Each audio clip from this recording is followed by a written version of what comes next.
Throughout cinema history, there have been but few very good movie trilogies, and barely any perfect ones, and only one saga has set the standard for cinema storytelling.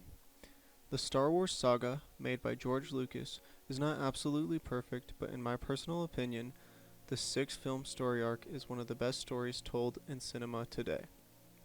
Here, we are going to discuss the final movie made in the saga, Star Wars Episode 3 Revenge of the Sith. Star Wars Revenge of the Sith is a masterpiece of cinema. It tells the story of a corrupt government slowly allowing a dictator to rise to power while using a balance of mythological and historical events. When George Lucas was creating Star Wars, he had laid out a six-film plan.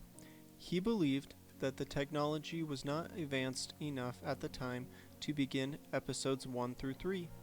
So he decided to begin with episodes 4 through 6. The success of the original film allowed him to finish that original trilogy.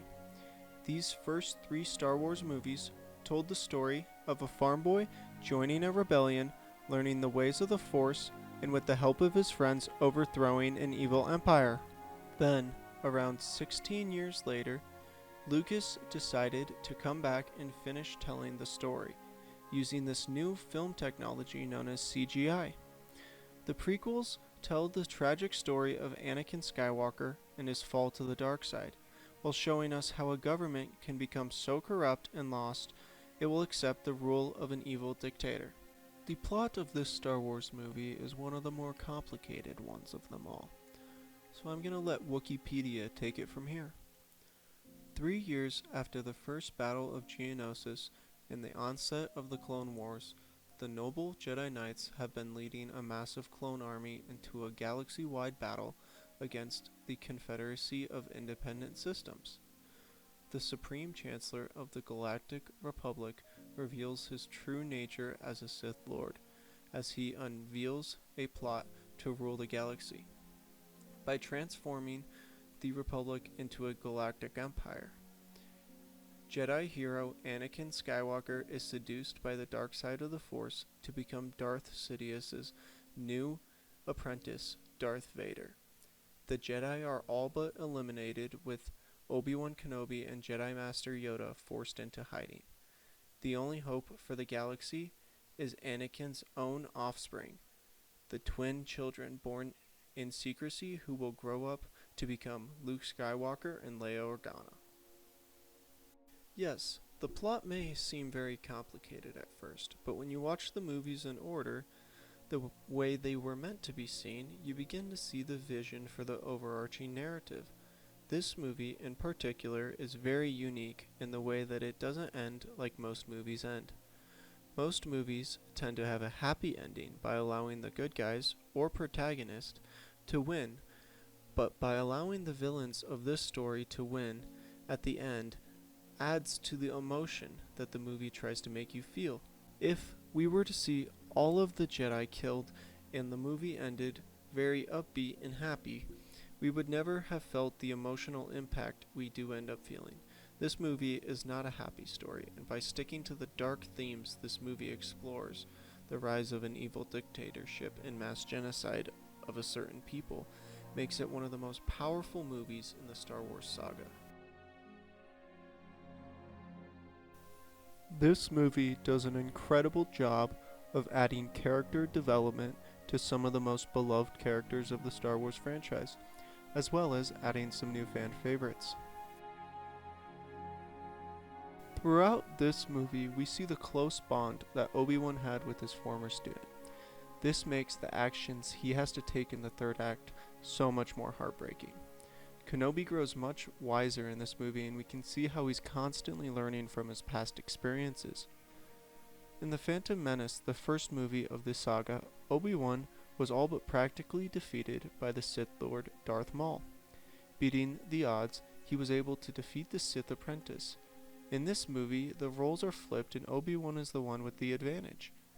The recently appointed Darth Vader, or his apprentice Anakin Skywalker, attempts the same move on his old master that his master used to defeat that Sith Lord so long ago. Only this time, Obi-Wan was focused and ready for his old apprentice to try it and swiftly cut him to pieces.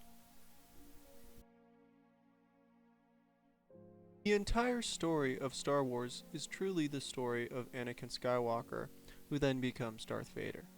This movie really highlights the fall of Anakin Skywalker by showing us how a loving, caring person can be blinded and driven to do terrible things, all because of a desire to save someone they loved. Throughout this movie, there are many times we see Anakin showing he cares for his friends, but we also see how he will do anything to try and save them. This tells us that Anakin's character is to put people close to him before his morals or the law.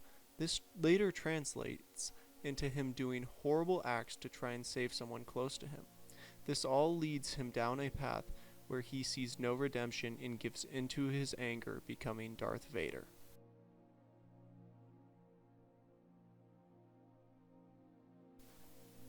Without her, the plot of this movie would never have really taken place. Anakin had so many visions of Padme, his wife, dying, it drove him to the dark side. Throughout this movie, we can see Anakin and Padme's relationship grow apart. Anakin argues for the new empire he has helped create, and Padme advocates for liberty and democracy. Padme sticks to her core ideals up until her death, and as she dies, she tells Obi-Wan she knows there is still good in Anakin, foreshadowing what is to come.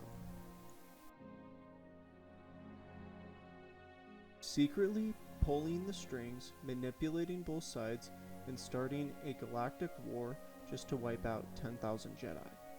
Chancellor Palpatine hides his true identity as a Sith Lord from the whole Senate and even the Jedi. He is responsible for all the events in the entire Star Wars saga. This movie highlights the intelligence of Palpatine. It shows his master plan of the execution of the Jedi, how he manipulates the Senate into happily accepting him as the new Emperor, and manipulates the Chosen One, Anakin Skywalker, into betraying everything he has ever known.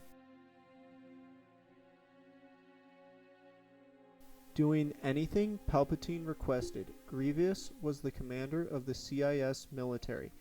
He was known for being a great Jedi hunter and had a collection of lightsabers to prove it. However, in this movie, we see him try to flee and save himself multiple times.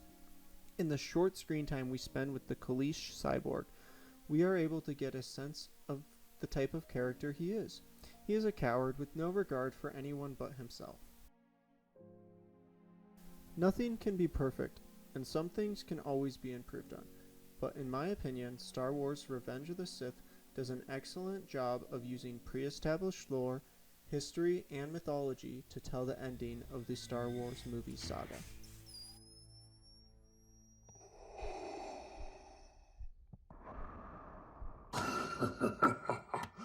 Time to abandon ship.